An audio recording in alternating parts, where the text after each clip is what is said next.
आपके मन में लाखों ऐसे स्थान हैं जो जादुई प्रकृति के हैं। हमारे मस्तिष्क में लाखों कैनाबिनॉइड रिसेप्टर्स हैं। इन अनुभवों को भीतर से सचेतन पैदा करने से आपका मन अनेकों संभावनाओं के लिए खुल जाता है।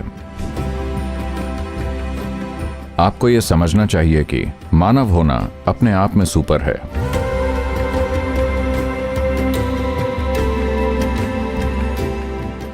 देखिए, यह खोजा गया है या हमने देखा है कि हमारे दिमाग में लाखों कैनाबिनॉइड रिसेप्टर्स हैं। तो इसका क्या मतलब है? इस पर काफी अटकलें लगाई गईं।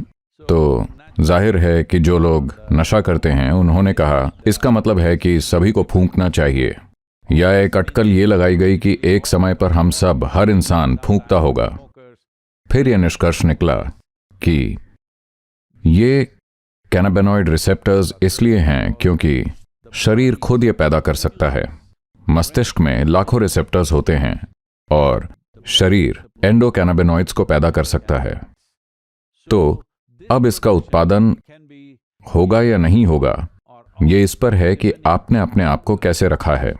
यानी आप अपने भीतर ऐसी केमिस्ट्री बना सकते हैं जो आपको हमेशा आनंदित रखे।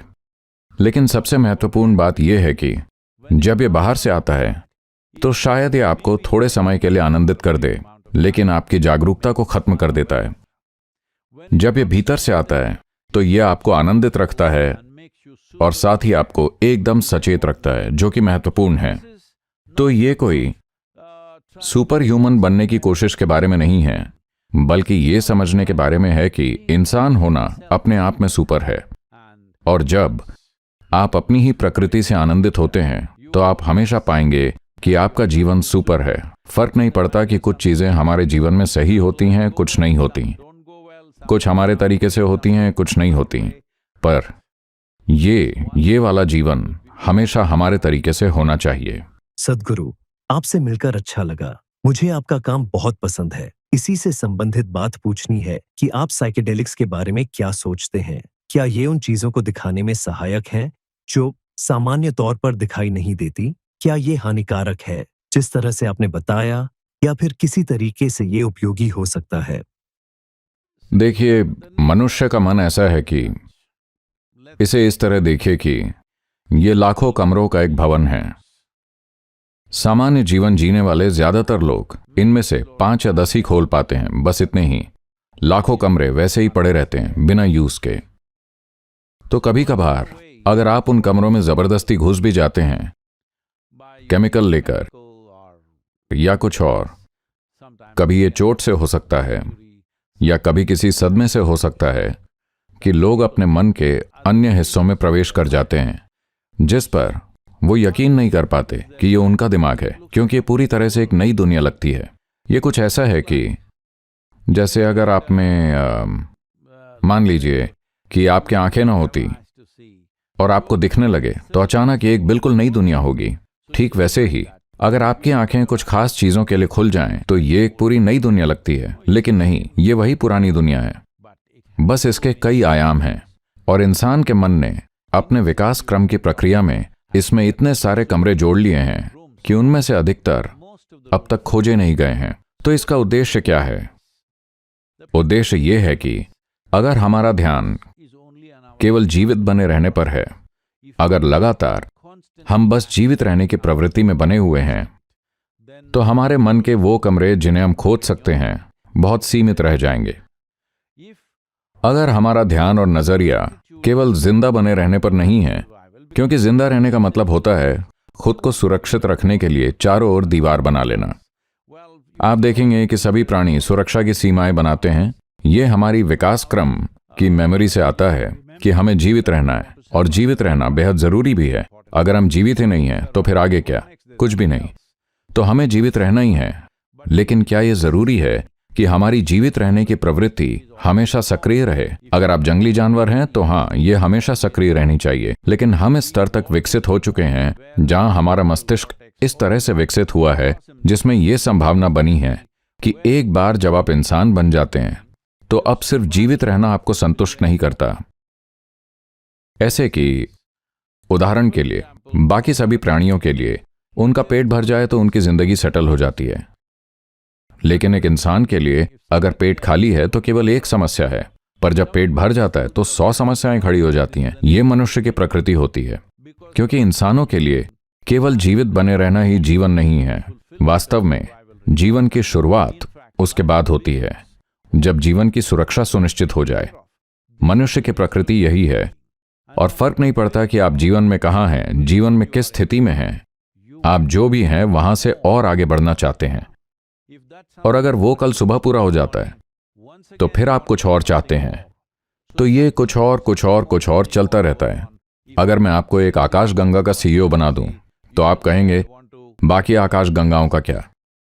तो ये मानव स्वभाव है, वो असीम विस्तार करना चाहता है।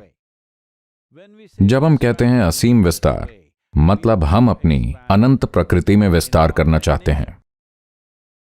तो क्या कोई 1 2 3 4 5 गिनकर अनंत तक पहुंच सकता है? नहीं, ऐसा कभी नहीं होगा।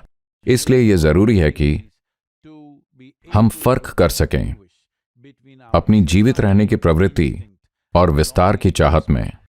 हमारी अनंत तक विस्तार की ये चाहत एक दबी हुई अभिव्यक्ति पा रही है, जिसे हम महत्वाकांक्षा या इच्छाएं और वो सब कहते हैं। असल में ये इस विस्तार की चाहत की एक बहुत छोटी सी अभिव्यक्ति है। अगर आप इस विस्तार की चाहत को अपने अंदर एक जागरूक प्रक्रिया बना लें तो आप देखेंगे कि आपकी सुरक्षा की प्रवृत्ति अपने न्यूनतम स्तर पर आ जाएगी। जब ऐसा होता है तो आपका दिमाग अनेक संभावनाओं के लिए खुल जाता है। कई तरह से यही चीज ये केमिकल भी कर रहे हैं। ये आपकी जीवित रहने की प्रवृत्ति को इतना कम कर देते हैं कि ऐसे केस होते हैं कि लोग कभी ऊंचे पहाड़ों से या ऊंची इमारतों से कूद जाते हैं, क्योंकि उनकी सुरक्षा की प्रवृत्ति चली गई है। वो समझ ही नहीं पाते कि अगर मैं यहां से गिरूंगा तो मेरी जान चली जाएगी, क्योंकि इस सुरक्षा की प्रवृत्ति को जबरदस्ती दबाया गया है, न कि जागरूकता से। तो भीतर से इन अनुभवों को जागरूकता से पैदा करना और बाहर से जबरदस्ती करना, ये दो अलग अलग चीजें हैं। कभी कभार कुछ चीजें खुल जाने से किसी को यह लगा होगा कि उन्हें कुछ फायदे हुए हैं, लेकिन ऐसे अनुभवों के बड़े परिणाम देखें तो ज्यादातर लोग इससे हताश या परेशान या असंतुलित ही हुए हैं। बहुत बहुत कम लोग वाकई ये कह सकते हैं कि उन्हें इससे फायदा हुआ है। आपने कहा कि दिमाग में लाखों कमरे होते हैं, जो मुझे बहुत दिलचस्प लगा। आप मुझे ऐसे इंसान लगते हैं जिन्होंने दूसरों से कहीं ज्यादा कमरों को खोला है। क्या आप कुछ ऐसे कमरे बता सकते हैं जिन्हें आपने खोला है, जो दूसरों के लिए अनजाने हैं? देखिए, मेरी एक छवि है कि मैं हमेशा तर्क संगत रहा हूं। अब इसे मुझसे मत छीनिए। क्योंकि देखिए, जिसे आप तर्क कहते हैं यह बहुत जरूरी है। यह एक नींव की तरह है। अगर आपके पास मजबूत नींव नहीं है तो आप उसके ऊपर कुछ भी नहीं बना सकते। नींव मजबूत होनी चाहिए।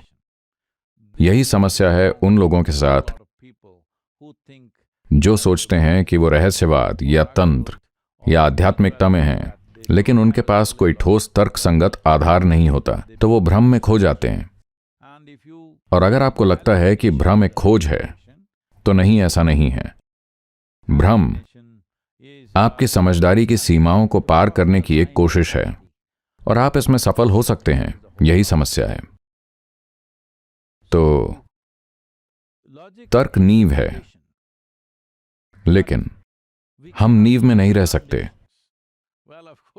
वैसे तो अमेरिका में अगर आप नींव में रहते हैं तो उसे बेसमेंट कहते हैं, लेकिन दुनिया के बाकी हिस्सों में उसे तहखाना कहते हैं।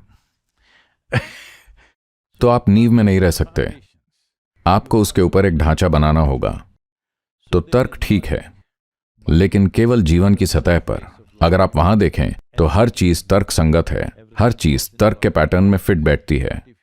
लेकिन अगर आप जीवन को और अधिक गहराई में जाकर देखें तो आप देखेंगे कि कुछ भी लॉजिक से नहीं है।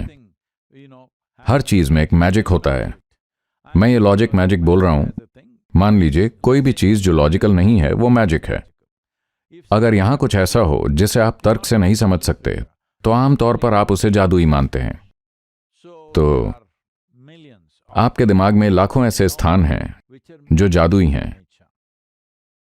लेकिन अब हम बात कर रहे हैं, जब आप बात करते हैं तो आप एक भाषा का उपयोग करेंगे, और जो भाषा आप बोलते हैं वो तर्कसंगत होनी चाहिए। अगर मैं कुछ बेतुका कहूं तो आप सोचेंगे कि मैं पागल हो गया हूं, इसलिए मैं अभी ये रिस्क नहीं लूंगा। आप आइए, आप खोजना चाहते हैं तो हम आपके लिए व्यवस्था कर देंगे।